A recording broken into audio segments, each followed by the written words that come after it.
Imaginons que la scène du jugement dernier se déroule de telle manière que chacun comparaisse devant Dieu.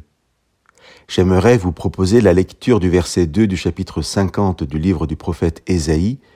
Vous proposez cette lecture comme les paroles que Dieu adresserait à chacun à ce moment du jugement.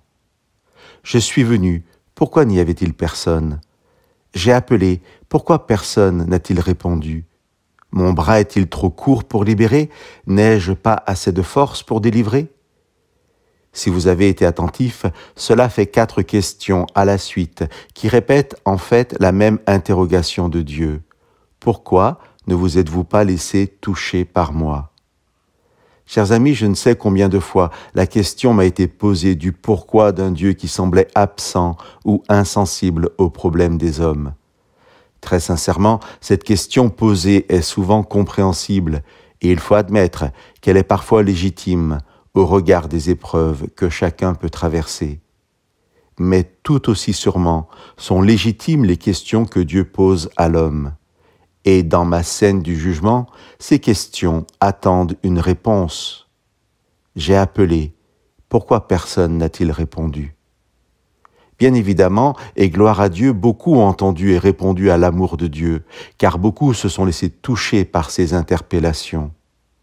Mais peut-être Dieu attend-il une réponse de certains d'entre nous. Je vous laisse avec les versets 30 et 31 du chapitre 17 du livre des Actes, où Paul parle devant les Athéniens et les philosophes et les interpelle sur la personne de Jésus-Christ. Dieu ne tient plus compte des temps d'ignorance. Maintenant, il appelle tous les habitants de tous les pays à changer leur vie. En effet, Dieu a fixé un jour où il va juger le monde entier avec justice. Il a choisi un homme, Jésus-Christ, et il l'a relevé de la mort. De cette façon, Dieu a montré à tous que cet homme était bien le juge qu'il avait choisi.